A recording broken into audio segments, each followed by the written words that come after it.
Hello friends, कावे classes online platform पे मैं ब्रिजेश कुमार कंप्यूटर अवेयरनेस के साथ आपका स्वागत करता हूं।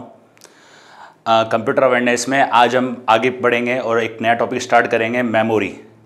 लास्ट जो क्लासेस थी उसमें आपको इनपुट डिवाइस पढ़ाया था, आउटपुट डिवाइस पढ़ाया था, कंप्यूटर की विशेषताएं बताई थी, हार्डवेयर और सॉफ्टवेयर के बारे में बताया था। अब आगे कंटिन्यू करते हैं और आगे बढ़ते हैं। आज पढ़ेंगे मेमोरी के बारे में। मेमोरी जैसे कि आपको कंप्यूटर की विशेषताओं के कंप्यूटर की विशेषताएं जब पढ़ाई थी उसमें भी मैंने आपको बताया था मेमोरी के बारे में। आज मेमोरी को अपन डिटेल से पढ़ेंगे। राइट, मेमोरी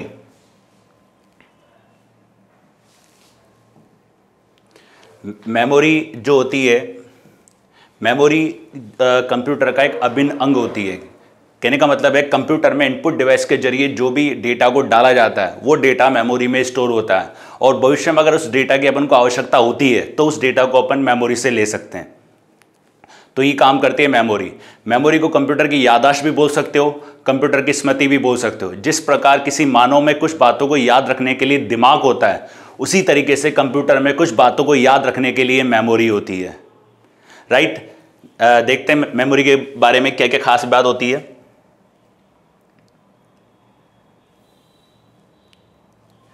मेमोरी कंप्यूटर की याददाश्त होती है, इसको आप कंप्यूटर की स्मृति भी कह सकते हो। कंप्यूटर की स्मृति भी कह सकते हो, क्योंकि क्या होता है कंप्यूटर के अंदर जो भी डेटा आप डालते हो वो मेमोरी में स्टोर होता है। मेमोरी प्राइमरी भी होती है, सेकेंडरी भी मेमोरी होती है। कंप्यूटर के अंदर मेमोरी जो पहले से अवेलेबल होती है प्राइमरी होती है, और जो अगर आप एक्स्ट्रा अटैच करते हो वो सेकेंडरी होती है। इनके बारे में डिटेल से पढ़ेंगे। मेमोरी का प्रयोग कंप्यूटर में डेटा को स्टोर करने के लिए किया जाता है। अब मेमोरी के अंदर जो आप डेटा को स्टोर करते हो वो काफ़ी समय तक रख सकते हो, और भविष्य पढ़ने पर उस डेटा को आप यूज़ में ले सकते हो, और चाहो तो उसमें कोई बदलाव करना चाहो तो उसमें कुछ बदलाव भी कर सकते हो। नेक्स्ट, मेमोरी कंप्यूटर का अभिन्न, मतलब कहने का मतलब है कंप्यूटर का एक इंपॉर्टेंट पार्ट होती है मेमोरी। अगर आपके सिस्टम के अंदर मेमोरी नहीं होगी तो मेमोरी के अंदर क्या होगा, मेमोरी नहीं होगी तो आप किसी भी प्रोग्राम या किसी भी काम को स्टोर नहीं कर पाओगे, और अगर उस काम को आप स्टोर नहीं कर पाओगे और भविष्य में अगर उसकी आवश्यकता पड़ जाती है तो उसमें क्या होता है, तो फिर वो आपको मिलेगा नहीं। तो मेमोरी क्या होती है, अभिन्न अंग होती है, और मेमोरी को कंप्यूटर में आवश्यकता इसलिए होती है क्योंकि डेटा को स्टोर करके रखना पड़ता है। मेमोरी दो प्रकार की होती है, एक होती है प्राइमरी, एक होती है सेकेंडरी। प्राइमरी मेमोरी क्या होती है, इसको इंटरनल मेमोरी भी कहा जाता है। आगे पढ़ेंगे इसके बारे में डिटेल से। इंटरनल मेमोरी भी कहा जाता है, ये कंप्यूटर में पहले से ही मौजूद होती है, और इसको एक्सटर्नल मेमोरी भी कहा जाता है।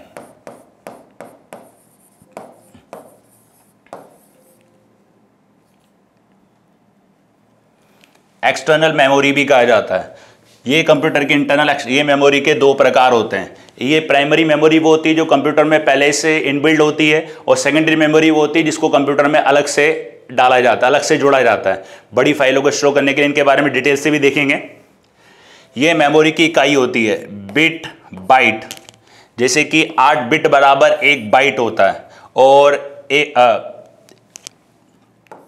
4 बाइट बराबर 1 निबल होता है। निबल होता है। यह मेमोरी इकाई होती है 1024 बाइट बराबर 1 किलोबाइट, 1024 किलोबाइट बराबर 1 मेगाबाइट, 1024 मेगाबाइट बराबर 1 गीगाबाइट, 1024 गीगाबाइट बराबर 1 टेराबाइट, 1 टीबी। इसके आगे भी होती है 1 पेटाबाइट भी होती है।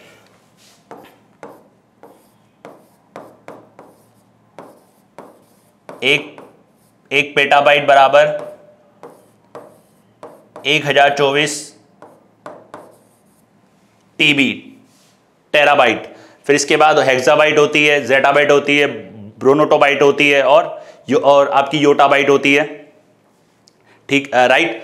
इसके बारे में आगे बता दूंगा आपको पूरी यूनिट के बारे में, कौन कौन सी यूनिट होती है ये आपको याद रखनी है। इसकी इकाई इस तरीके से मेमोरी को मापा जाता है। मेमोरी को मापने की इकाई होती है, और मेमोरी को बताती है कितने मेमोरी तक का आप डेटा इसमें स्टोर कर सकते हो। एक बार रिपीट कर देता हूं दोबारा। मेमोरी को कंप्यूटर की याददाश्त भी कह सकते हैं। मेमोरी कंप्यूटर का अभिन्न अंग होती है, और मेमोरी का प्रयोग कंप्यूटर के अंदर डेटा को स्टोर करने के लिए किया जाता है। यदि भविष्य में उस डेटा की आवश्यकता होती है तो मेमोरी से उस डेटा को आप यूज में भी ले सकते हो, और अगर कोई बदलाव करना चाहो तो उस डेटा का बदलाव भी कर सकते हो। तो ये होती है मेमोरी। और मेमोरी दो प्रकार की होती है, एक होती है प्राइमरी और एक होती है सेकेंडरी, इंटरनल और एक्सटर्नल, राइट। अब देखते हैं थोड़ा मेमोरी के नेक्स्ट पार्ट। ये होती है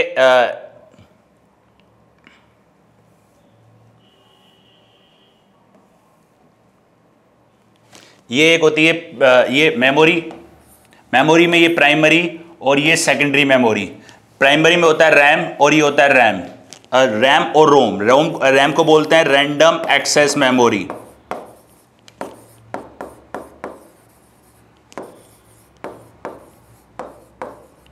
रैंडम एक्सेस मेमोरी, इसको बोलते हैं रीड ओनली मेमोरी।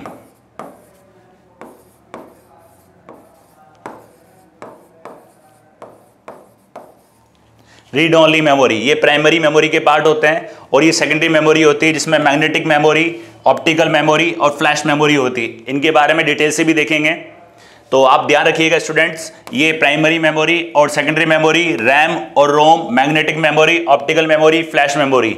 एक बार इनके पार्ट्स डिटेल में भी देख लेते हैं, मतलब इनके पार्ट्स के बारे में बता देता हूं, फिर एक एक पार्ट्स को, एक एक भाग को डिटेल से अपन डिस्कस करेंगे। ये मेमोरी के पूरे पार्ट होते हैं। ये प्राइमरी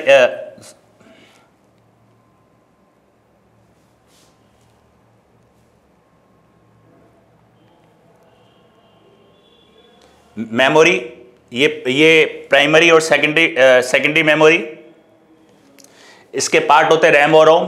फिर इसमें रैम के दो पार्ट होते हैं, डी रैम और एस रैम। उसके बाद रोम के तीन पार्ट होते हैं, पी रोम, ईपी रोम और ईपी रोम। उसके बाद आते हैं अपन सेकेंडरी मेमोरी में। सेकेंडरी मेमोरी में magnetic memory, optical memory, flash memory होती है। इन सब मेमोरी के बारे में डिटेल से भी डिस्कस करेंगे। और इसके बाद जो मैग्नेटिक मेमोरी होती है, इसके अंदर होता है मैग्नेटिक टेप, मैग्नेटिक डिस्क। उसके मैग्नेटिक डिस्क के भी दो पार्ट होते हैं, हार्ड डिस्क और फ्लॉपी डिस्क। फिर ऑप्टिकल डिस्क होती है। ऑप्टिकल डिस्क में CD ROM, DVD, Blu-ray disk होती है। और होती है flash memory. Flash memory USB memory card या फिर एक पेन ड्राइव। यूएसबी को आप पेन ड्राइव भी बोल सकते हो। एक होती है इसमें थंबनेल भी आती है, छोटी पेन ड्राइव। तो ये क्या होता है, मेमोरी में अलग अलग यूज में आती हैं। इनके बारे में देख लेते हैं।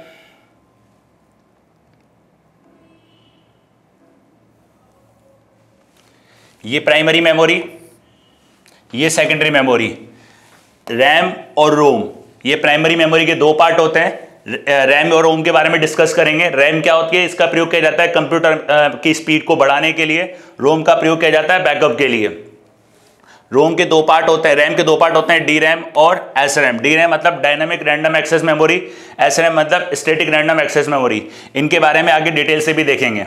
और रोम के जो पार्ट होते हैं ये तीन होते हैं, पी रोम, ईपी रोम और ईईपी रोम।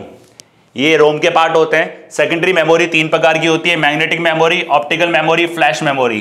फ्लैश मेमोरी एक प्रकार की आपके रोम में भी आती है और रैम में भी आती है। और फ्लैश मेमोरी आपके यूएसबी मेमोरी कार्ड भी होते हैं। उसके अलावा मैग्नेटिक टेप होता है मैग्नेटिक मेमोरी के अंदर, और एक मैग्नेटिक डिस्क होता है। मैग्नेटिक टेप पहले जो आपके ऑडियो कैसेट वगैरह आते थे वो मैग्नेटिक टेप के होते थे, और अब आता है मैग्नेटिक डिस्क जिसमें हार्ड डिस्क और फ्लॉपी डिस्क का प्रयोग किया जाता है। इनके बारे में आगे देखेंगे डिटेल से। ऑप्टिकल के अंदर आती है तीन मेमोरी। ऑप्टिकल एक CD ROM, compact disk read only memory, DVD और ब्लूरे डिस्क। ये ऑप्टिकल मेमोरी के पार्ट होते हैं। और फ्लैश मेमोरी के अंदर आपके आते हैं फ्लैश मेमोरी, यूएसबी और मेमोरी कार्ड। राइट स्टूडेंट, अब आगे देखते हैं प्राइमरी मेमोरी के बारे में। ये होती है कंप्यूटर की प्राइमरी मेमोरी। ये प्राइमरी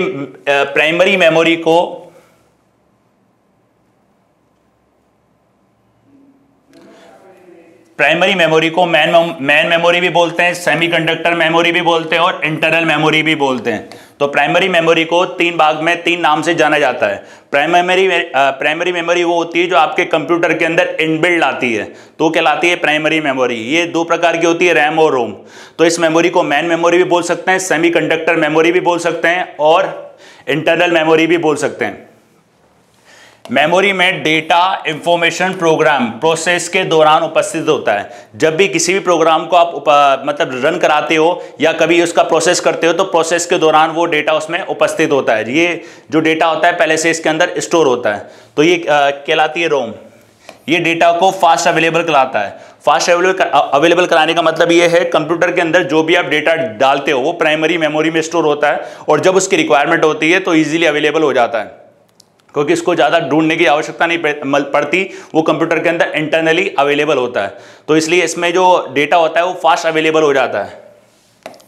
इसकी स्टोरेज कैपेसिटी जो होती है, स्टोरेज कैपेसिटी सेकेंडरी मेमोरी के मुकाबले थोड़ी कम होती है। स्टोरेज कैपेसिटी होती है लेकिन कम होती है इसके अंदर, और इसके अंदर आप डेटा को स्टोर कर सकते हो, और चाहो तो आप इसकी स्टोरेज कैपेसिटी भी बढ़ा सकते हो। अगर आप इसकी स्टोरेज कैपेसिटी बढ़ाओगे तो आपके सिस्टम की कॉस्ट भी बढ़ जाएगी।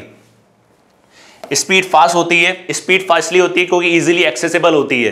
क्यों होती है? क्योंकि ये कंप्यूटर के अंदर इंटरनली अवेलेबल होती है। कभी भी अगर इसकी रिक्वायरमेंट होती है तो अपन इसको इजीली एक्सेस कर सकते हैं, और उसमें कुछ को रिट्रीव करना हो या उसमें कुछ चेंज करना हो तो उसको कर सकते हैं। तो प्राइमरी मेमोरी ध्यान रखिएगा स्टूडेंट, प्राइमरी मेमोरी जो होती है इसको मेन मेमोरी भी कहा जाता है, सेमीकंडक्टर मेमोरी भी कहा जाता है, और इंटरनल मेमोरी भी कहा जाता है।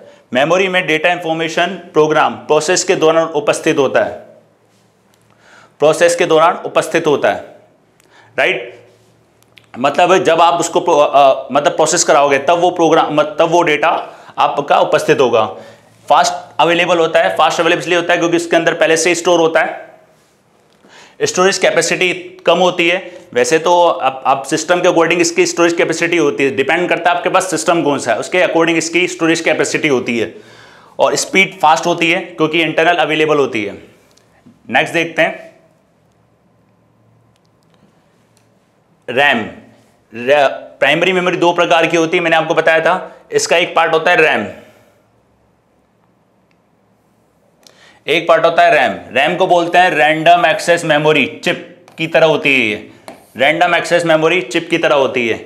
इसको कहा जाता है वॉलेटाइल मेमोरी। वॉलेटाइल मेमोरी मतलब इसलिए कहा जाता है जैसे कि आप कोई फोन यूज करते हैं या कोई सिस्टम यूज करते हैं तो आपके फोन और सिस्टम के अंदर रैम होती है।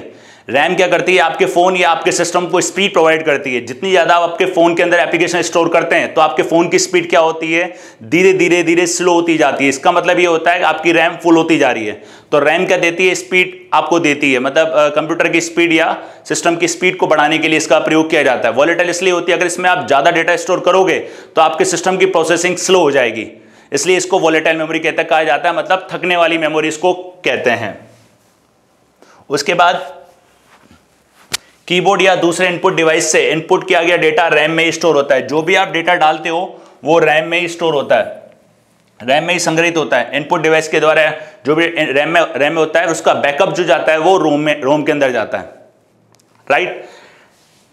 ये रिक्वायरमेंट के टाइम सीपीयू से रिसीव किया जाता है। जब इस डेटा की आवश्यकता होती है, जो भी डेटा आपने सिस्टम के अंदर रैम में स्टोर हुआ है, जब उसकी आवश्यकता होती है तो उसको सीपीयू से एक्सेस किया जाता है। कहने का मतलब है आप कोई भी एप्लीकेशन चला रहे हो, एप्लीकेशन जब स्टोर करते हो वो किसके अंदर करते हो? रैम के अंदर होती है। लेकिन जब आप उस एप्लीकेशन को एक्सेस करते हो तो एक्सेस करने पे जब उसके अंदर वो जो आता है उसका डेटा, वो कहां से आता है? सीपीयू से आता है। तो इस रैम की खास बात ये होती है जब इसमें डेटा को एक्सेस करना होता है तो ये सीपीयू से डेटा को रिसीव करता है। कोई भी प्रोग्राम हार्ड डिस्क में डायरेक्ट रन नहीं होता, उसके सबसे पहले उसे रैम में लोड करना पड़ता है। कोई भी प्रोग्राम अगर आप लोग इंस्टॉल कर रहे हो या कोई भी एप्लीकेशन इंस्टॉल कर रहे हो तो उसको पहले रैम में लोड करना पड़ेगा। रैम में लोड करने के बाद वो हार्ड डिस्क में स्टोर होता है। कहने का मतलब है कोई भी प्रोग्राम डायरेक्ट हार्ड डिस्क में रन नहीं होता है, उसको पहले रैम में लोड करना पड़ता है। रैम में लोड होने के बाद फिर उसको रन कर सकते हैं, राइट। तो रैम के बारे में ध्यान रखिएगा। रैम क्या होती है? रैम एक आपकी रैंडम एक्सेस मेमोरी होती है जो चिप की तरह होती है। ये एक वॉलेटाइल मेमोरी होती है। वॉलेटाइल मतलब थकने वाली मेमोरी होती है। अगर इसमें ज्यादा डेटा डालोगे तो इसकी स्पीड स्लो हो जाएगी, और इनपुट डिवाइस के द्वारा जो डेटा डाला जाता है वो रैम में ही संग्रहित होता है। और जब रैम के अंदर डेटा को अपन एक्सेस करते हैं तो डेटा को एक्सेस करने के लिए उस डेटा को सीपीयू से रिसीव किया जाता है। सीपीयू से आता है वो डेटा, उसके बाद उसको एक्सेस किया जाता है। और कोई भी प्रोग्राम जो होता है उसको आप हार्ड डिस्क में डायरेक्ट रन नहीं करा सकते, वो रन होता है रैम में। वो रैम में ही लोड होगा, रैम में ही लोड होने के बाद वो रन होगा फिर, राइट। नेक्स्ट देखते हैं रैम के प्रकार। उसके अलावा रैम के अंदर एक पॉइंट और है, बिजली जाने पर इसके अंदर जो प्रोग्राम होते हैं वो मिट जाते हैं। अगर मान लो काम करते करते बिजली चली गई, मतलब लाइट चली गई, तो इसके अंदर जो प्रोग्राम है वो डिलीट हो जाते हैं। इसलिए कहा जाता है कंप्यूटर पे काम करते करते उसको सेव करो। कंप्यूटर पे आप जो भी काम करते हो रैम के अंदर होता है जब तक उसको आप सेव नहीं करते, और जब उसको सेव कर लेते हैं तो वो कहाँ आ जाता है, रोम में। तो लेट जाने पर वो डेटा उड़ता नहीं है। फिर होता है इसमें इस मेमोरी को रीड और राइट की किया जाता है। कहने का मतलब है इसके अंदर आवश्यक पड़ने पे डेटा को रीड और राइट किया जा सकता है, मतलब डिस्ट्रॉय भी किया जाता है या मॉडिफाई भी किया जा सकता है। ये इस प्रकार की रैम होती है। ये इसमें छोटे छोटे ये सर्किट बने होते हैं। ये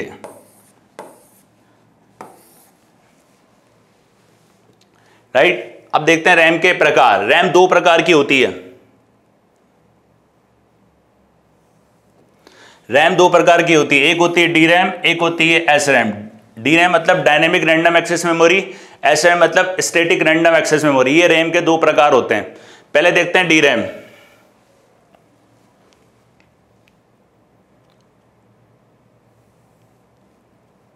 ये D RAM dynamic random access memory.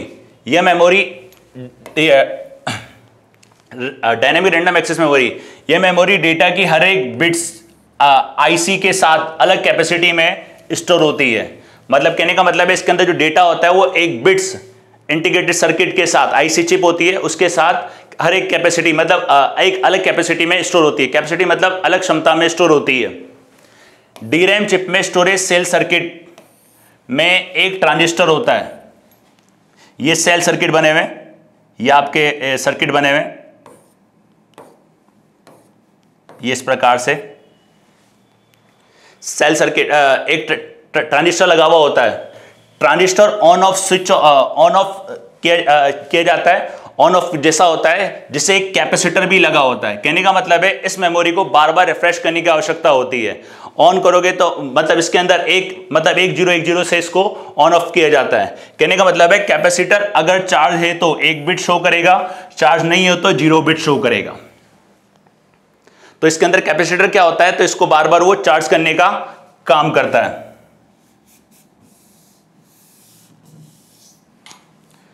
Charge करने का काम करता है, तो इस मेमोरी को बार बार रिफ्रेश करने की आवश्यकता होती है। कैपेसिटर को चार्ज लीक हो सकता है, उस चार्ज को भरने के लिए रिफ्रेश करना आवश्यक होता है। इस मेमोरी में जब भी काम करना होता है वो जो चार्ज होता है वो लीक होता है, इसलिए इस मेमोरी को बार बार रिफ्रेश किया जाता है। पहले ये मेमोरी चलती थी, लेकिन अब वर्तमान में इस मेमोरी का प्रयोग बहुत कम किया जाता है या नामात्र के हिसाब से किया जाता है। ये इलेक्ट्रॉनिक सर्किट बंद होने पर इंफॉर्मेशन मिट जाती है। अगर इसमें इलेक्ट्रॉनिक सर्किट वो बंद हो जाएगा तो इसके अंदर जो इंफॉर्मेशन है वो मिट जाएगी। तो इसमें आपको ज्यादा डिटेल से ध्यान नहीं रखना है, बस इसको थोड़ा सा लाइट वेट ध्यान रखना है।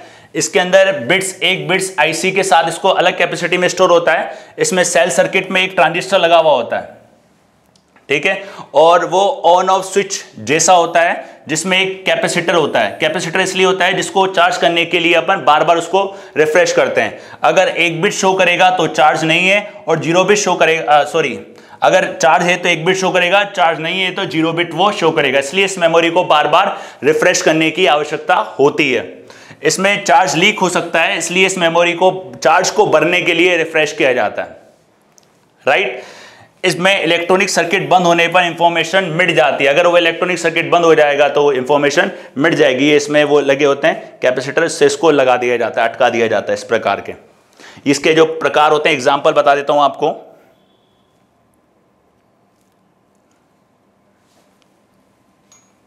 ये इसके example synchronized dynamic random access memory, और Rambus dynamic random access memory, और डबल डेटा रैम मतलब डबल डेटा रैम मेमोरी। ये कहलाते हैं आपके डी रैम के पार्ट। इसके बाद देखते हैं एस रैम।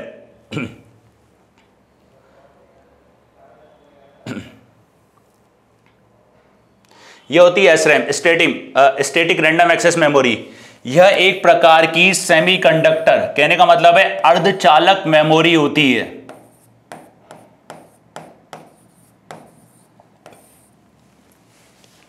ये एक प्रकार की अर्धचालक मेमोरी होती है। कहने का इसको रिफ्रेश करने की आवश्यकता बार बार नहीं होती है। डीरैम को तो क्या होता था, बार बार आपको रिफ्रेश करना पड़ता है, ऑन ऑफ कर से वो होता था, इसलिए इसको बार बार रिफ्रेश करने की आवश्यकता होती थी। इसको रिफ्रेश करने की आवश्यकता नहीं होती है। इसकी स्पीड फास्ट होती है, डीरैम के मुकाबले जो इसकी स्पीड होती है वो फास्ट होती है। यह अस्थायी वॉलेटाइल मेमोरी होती है। अस्थायी मतलब वॉलेटाइल मेमोरी इसको कह सकते हो, मतलब इसमें डेटा जब तक स्टोर रहेगा जब तक इसको बिजली की आपूर्ति होगी। बिजली की आपूर्ति खत्म हो मतलब बंद होने पर इसमें डेटा मिट जाता है। उसके अलावा स्टोरेज सेल सर्किट एक से अधिक ट्रांजिस्टर की जरूरत होती है। इसके अंदर एक से अधिक ट्रांजिस्टर की जरूरत होती है। इस प्रकार से इसका आप देख सकते हैं, एक ये वाला भी है और एक ये वाला भी। ये फिक्स हो जाती है, स्टेबल स्टैटिक होती है, इसको में आप कोई बदलाव नहीं कर सकते, इसको आप लोग बढ़ा नहीं सकते। डी रैम में तो क्या था, अगर आपको लगता है आपके सिस्टम की रैम कम है तो उसको आवश्यकता अनुसार आप बढ़ा भी सकते थे। नेक्स्ट देखते हैं, इसमें कैपेसिटर नहीं लगा होता है। इसमें कैपेसिटर नहीं होता है, ये डायरेक्ट मदरबोर्ड से मतलब वो लगी होती है। जैसे सिस्टम को बिजली की आपूर्ति होगी तब तक ये चलेगा, और एक बार बिजली की आपूर्ति खत्म हो गई तो ये इसमें मतलब बिजली चली गई या फिर इलेक्ट्रिसिटी चली गई तो इसमें रखा डेटा उड़ जाता है। जब एक इलेक्ट्रिक सर्किट रहता है तब तक इसमें इंफॉर्मेशन रहती है। कहने का मतलब है जब तक इसको बिजली की आपूर्ति की जाती है तब तक इसमें डेटा स्टोर रहता है। इसके example non volatile SRAM, special SRAM, एसिंक्रोनाइज SRAM और सिंक्रोनाइज SRAM। अभी प्रेजेंट टाइम पे सबसे ज्यादा जो मोबाइल फोन में आप देखते हो या लैपटॉप वगैरह, जो लेटेस्ट लैपटॉप वगैरह आते हैं, सिस्टम आते हैं, उसमें इस मेमोरी का प्रयोग ज्यादा किया जाता है। लेकिन ये एक मेमोरी अगर सिस्टम में जो आपके लगी होती है वो ये वही लगी होती है, इसको आप एक्सपेंड नहीं कर सकते, बल्कि जबकि आप जो DRAM थी उसको एक्सपेंड भी कर सकते हो, राइट। तो याद रखिएगा ये एक अर्धचालक मेमोरी होती है, इसको रिफ्रेश करने की आवश्यकता नहीं होती है। DRAM को बार बार रिफ्रेश करने की आवश्यकता होती थी, इसकी स्पीड फास्ट होती है, DRAM के मुकाबले इसकी स्पीड फास्ट होती है। ये एक अस्थायी होती है, अस्थायी इसलिए कहा जाता है इसको क्योंकि जब तक इसमें बिजली की आपूर्ति होगी तब तक डेटा स्टोर रहेगा, और जब बिजली की आपूर्ति नहीं होगी मतलब बिजली चली जाएगी तो इसमें डेटा उड़ जाएगा। और इसमें स्टोरेज सेल सर्किट में एक से अधिक ट्रांजिस्टर की जरूरत होती है, मतलब एक से अधिक इसमें ट्रांजिस्टर लगे हुए होते हैं। इसमें कैपेसिटर नहीं लगा होता है, कैपेसिटर नहीं होता है, और जब तक इलेक्ट्रिसिटी मतलब इलेक्ट्रिक सर्किट रहता है तब तक इंफॉर्मेशन इसके अंदर रहती है, राइट। ये इसके प्रकार होते हैं। तो ये होती है आपकी SRAM। इसके बाद देखते हैं नेक्स्ट रोम।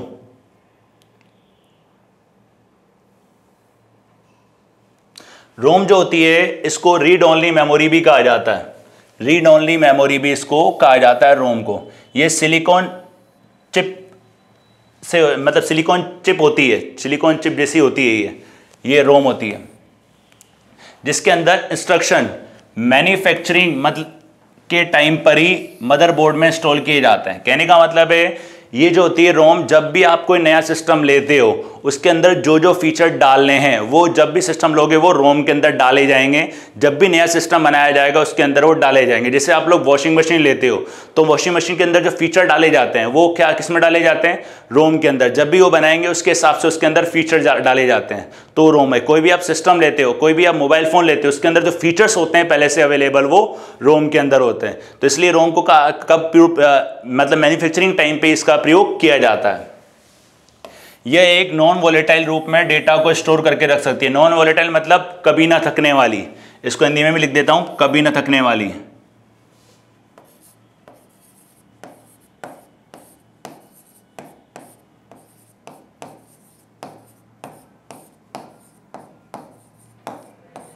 मतलब ये होती है कभी ना थकने वाली मेमोरी। कहने का मतलब है कोई भी एप्लीकेशन या कोई भी आप लोग स्टोर करते हो तो वो किस में स्टोर होता है, रोम में स्टोर होता है। तो इसमें कोई फर्क नहीं पड़ता, इसको कभी ना थकने वाली मेमोरी कहते हैं। डेटा और इंस्ट्रक्शन को इसमें केवल रीड कर सकते हैं, मॉडिफाई और डिस्ट्रॉय इसके अंदर डेटा को नहीं कर सकते हैं। याद रखिएगा जो अपन ने पढ़ी थी रैम के अंदर डेटा को मॉडिफाई भी कर सकते हो और रैम में डेटा को डिस्ट्रॉय भी कर सकते हो, लेकिन इसके अंदर मॉडिफाई भी नहीं कर सकते हैं और डिस्ट्रॉय भी नहीं कर सकते हैं। क्यों? क्योंकि ये केवल रीड ओनली मेमोरी है।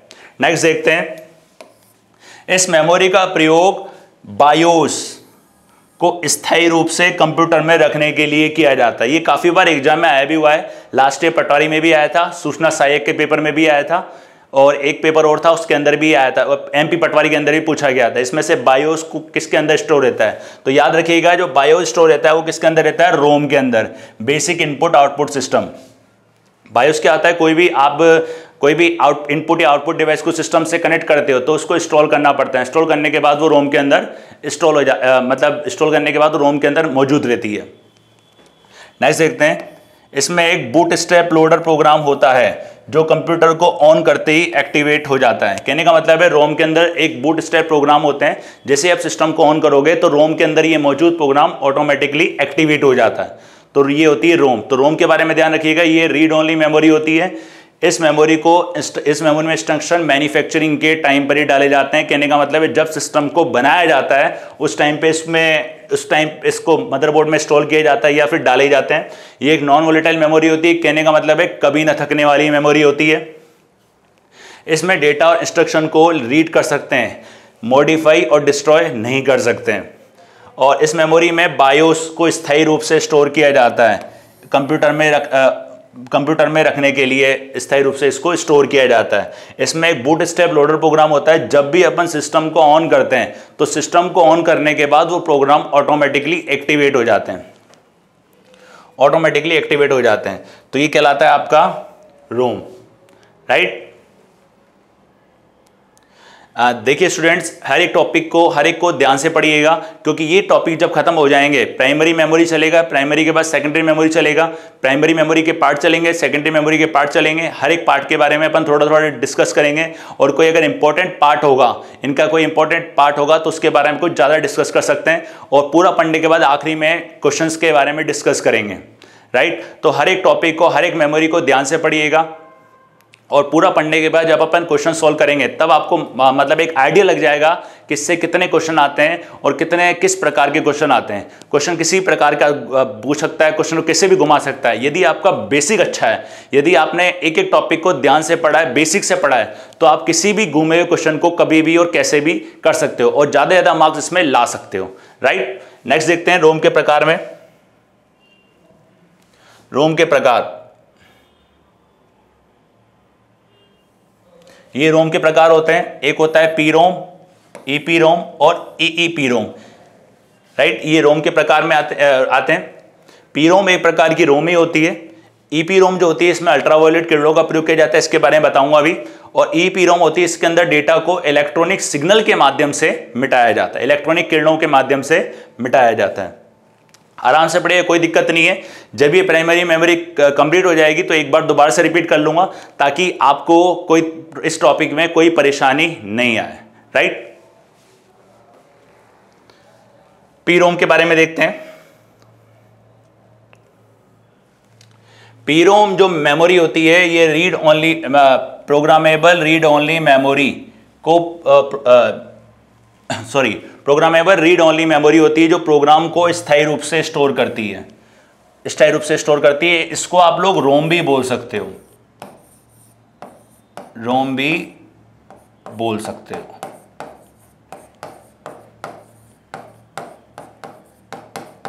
इसको रोम भी बोल सकते हो, right. Programmable read only memory भी होती है जिसमें प्रोग्राम को स्थायी रूप से स्टोर किया जाता है। कहने का मतलब जब भी आप नया सिस्टम लेते हो तो नए सिस्टम में वो आपको रोम डाल के देता है। इस प्रकार का ये फोटो होता है, ये याद रखिएगा आप लोग। ये उसमें आपके मदरबोर्ड में अटैच होता है, ये रोम का एक पार्ट होता है, इस पर लिखा रहता है रोम। जब भी नया आप सिस्टम लेते हो तो उसमें प्रोग्राम आपको डाल के दिया जाता है, मतलब पूरे इसके हिसाब से कॉन्फ़िगरेशन मैंने आपको बताया था। रोम का प्रयोग कब किया जाता है? जब जब कोई भी प्रोडक्ट या कोई भी सिस्टम मैन्युफैक्चर होता है तो उसके फीचर्स जो डाले जाते हैं वो रोम के अंदर डाले जाते हैं। तो ये पी रोम को आप रोम भी बोल सकते हो। इसमें डेटा को मिटाया नहीं जा सकता है और नहीं चेंज किया जा सकता है। इसमें जो डेटा नहीं मिटता है नहीं चेंज होता है, इसमें डेटा को एक बार केवल आप लोग प्रोग्राम कर सकते हो, इसलिए इसको वन टाइम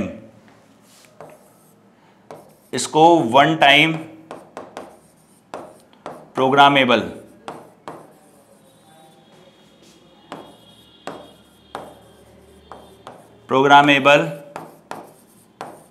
मेमोरी भी कहा जाता है।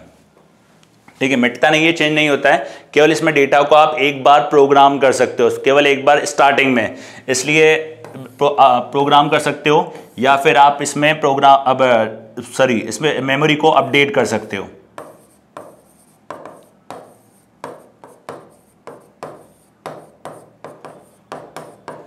अपडेट कर सकते हो। अपडेट कब होगी? जब आप स्टार्टिंग में सिस्टम लोगे, जब आपको सिस्टम जो भी आप मतलब वो जो आपको देगा सिस्टम वाला, वो सिस्टम में एक बार में इसको अपडेट करके पूरी प्रोग्रामिंग करके देगा।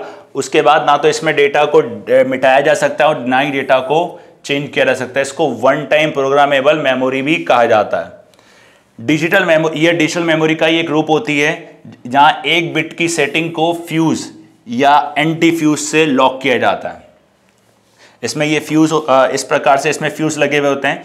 इसकी एक बिट की सेटिंग होती है, तो इसमें फ्यूज और एंटी फ्यूज लॉक का प्रयोग किया जाता है। ये ज़्यादा डीपली है, इसमें आपको ज़्यादा ध्यान नहीं, बस ध्यान रखना फ्यूज और एंटी फ्यूज का प्रयोग किस में होता है, रोम में होता है, राइट। इसके बारे में ज़्यादा आपको ध्यान देना नहीं है, बस में ध्यान रखिएगा ये रोम के समान होती है। इसको वन टाइम प्रोग्रामेबल मेमोरी भी कहा जाता है, क्योंकि इसमें प्रोग्राम को केवल एक बार ही चेंज किया जा सकता है या फिर एक बार ही अपडेट किया जा सकता है। और इस ये मेमोरी रोम के समान ही होती है और इसमें स्थायी रूप से डेटा को स्टोर किया जाता है, राइट। नेक्स्ट देखते हैं। फिर होती है ईपी रोम। ये जो ईपी रोम होती है,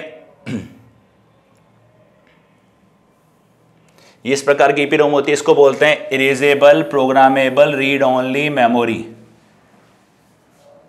चिप होती है। ये चिप पर अल्ट्रावायलेट रेज से स्टोर डेटा को मिटाया जाता है। ये इस प्रकार की बनी होती है, ये इसके अंदर ये चिप होती है, इसको अल्ट्रावायलेट किरणों के रेज से मिटाया जाता है। इसमें ये मशीन होती है, इसको इसमें डाला जाता है और इसमें 40 मिनट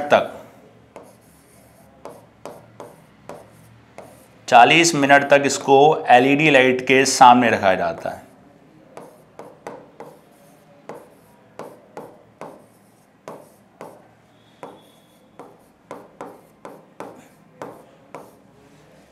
एलईडी लाइट के सामने रखा जाता है। ये पूरा सिस्टम होता है, ये मेमोरी है, इसको इसके अंदर डाल लेते हैं, इसको ऑन कर देते हैं, 40 मिनट तक का सिस्टम होता है पूरा। इसके अंदर रखे डेटा को मिटा दिया जाता है। याद रखिएगा, इसमें डेटा को मिटाया जाता है अल्ट्रावायलेट किरणों के द्वारा, या इसको बोल सकते हो आप पैराबैंगनी, इसको बोल सकते हैं पैराबैंगनी किरणें। और ये इसके अंदर इसका इंस्ट्रूमेंट होता है, इस इंस्ट्रूमेंट में डाल के इसका प्रयोग किया जाता है, राइट। इसमें स्टोर डेटा को मिटाने के बाद प्रोग्राम स्टोर किए जाते हैं। अब इसमें अगर जो भी स्टोर डेटा है उसको मिटा कर सकते हैं और मिटाने के बाद दोबारा से इसमें प्रोग्राम को स्टोर किया जा सकता है। तो ये याद रखिएगा स्टूडेंट, ये जो होती है इसको erasable programmable read only memory chip पर होती है। इसमें अल्ट्रावायलेट से स्टोर डेटा को मिटाया जाता है और स्टोर डेटा को मिटाने के बाद दोबारा से इसको प्रोग्राम किया जाता है। ये इसका मतलब होती है, इस प्रकार की होती है। और इसको फिर डालने के बाद इसमें मिटाइए, इरेजर होता है, ईपी रोम इरेजर इसको कहा जाता है, ईपी रोम इरेजर, राइट। तो 40 मिनट तक का होता है, 40 मिनट तक आप इसमें इसको डाल के फिर मतलब इसको रखा जाता है। इस प्रकार का बना होता है अंदर से, ये इस प्रकार से होता है और ये इसमें सॉकेट होता है, इसमें मेमोरी को डाल दिया जाता है। फिर इस तरीके से इसमें फोकस पड़ता है, ये इस प्रकार से इसमें फोकस आता है, तो इसमें ये मिट जाता है। 40 मिनट का होता है, राइट। चलिए नेक्स्ट देखते हैं। इसके बाद होता है ईपी रोम।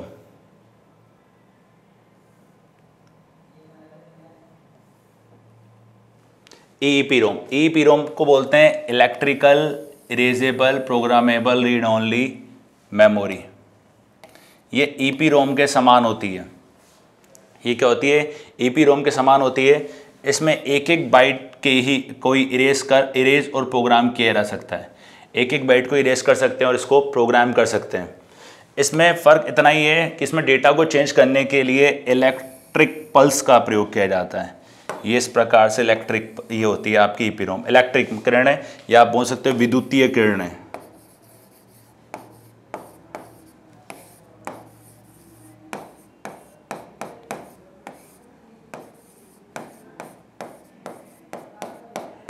विद्युतीय किरणों के द्वारा डेटा को मिटाया जाता है। जैसे कि कोई भी फ़ोन वगैरह को आप फॉर्मेट मारते हो ना, तो फॉर्मेट जो फ़ोन को मारते हो वो इसी प्रोसेस के अंदर आता है। मतलब इस मेमोरी को आप 10,000 बार तक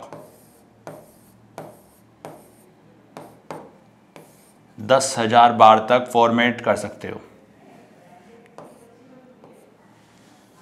10,000 बार तक इसमें डेटा को मिटा सकते हो, तो ये कहलाता है ईपी रोम, राइट। तो ईपी रोम का ध्यान रखिएगा, ये इसको electrical erasable programmable read only memory कहा जाता है। ये ईपी रोम के समान ही होती है। इसमें एक एक बाइट के इरेज और प्रोग्राम किया जाता है और इसमें फ़र्क इतना होता है, इसमें डेटा को चेंज करने के लिए इलेक्ट्रॉनिक पल्स का प्रयोग किया जाता है, जबकि EEPROM के अंदर अल्ट्रावायलेट मतलब पराबैंगनी किरणों का प्रयोग किया जाता था। राइट। तो ये थी आपकी प्राइमरी मेमोरी, ये थी प्राइमरी मेमोरी। एक बार दोबारा इसके बारे में डिस्कस कर बता देता हूँ। स्टार्टिंग से अपन ने क्या क्या पढ़ा था, थोड़ा सा आपको आइडिया लग जाएगा, आराम से पढ़िएगा क्योंकि इसके काफ़ी सारे क्वेश्चन आते हैं आपके मेमोरी के।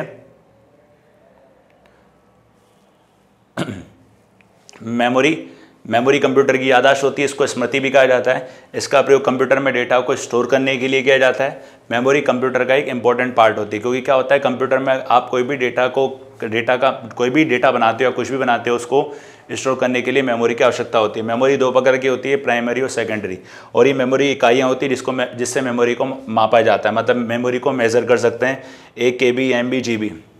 मेमोरी का पार्ट आप आराम से पढ़िएगा।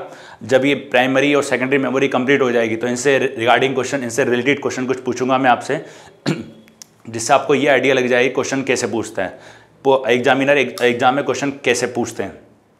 और आगे फ्यूचर में 2-4 टॉपिक होने, मतलब फ्यूचर में कुछ एक लेक्चर के बाद एक दो लेक्चर रखेंगे अपन क्वेश्चंस के, जिसमें सारे आपके क्वेश्चंस होंगे आपके सिलेबस के अकॉर्डिंग, जिससे आपको ये आइडिया हो जाएगा कि क्वेश्चन कैसे बनते हैं, अपन को क्या पढ़ना है और क्या नहीं पढ़ना, ताकि ये क्वेश्चन आपको इसलिए कराए जाएंगे ताकि आप कंप्यूटर में ज़्यादा से ज़्यादा मार्क्स ला सको। राइट। देखते हैं, ये मेमोरी प्राइमरी मेमोरी होती है, सेकेंडरी मेमोरी होती है। प्राइमरी मेमोरी के अंदर रैम और रोम, और सेकेंडरी मेमोरी के अंदर magnetic memory, optical memory, flash memory.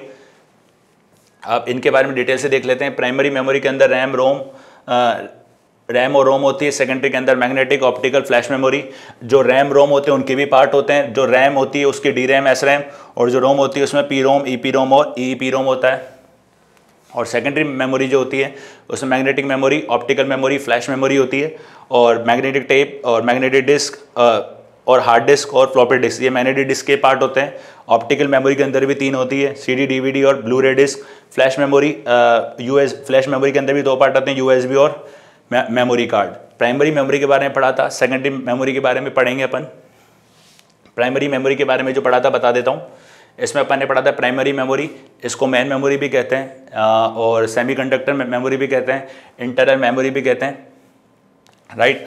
और इसका डेटा इंफॉर्मेशन प्रोग्राम को जब प्रोसेस कराते हैं उस टाइम पे ये डेटा उपस्थित होता है, और इसकी फास्ट अवेलेबल होता है। कैपेसिटी, स्टोरेज कैपेसिटी थोड़ी कम होती है सेकेंडरी मेमोरी के मुकाबले।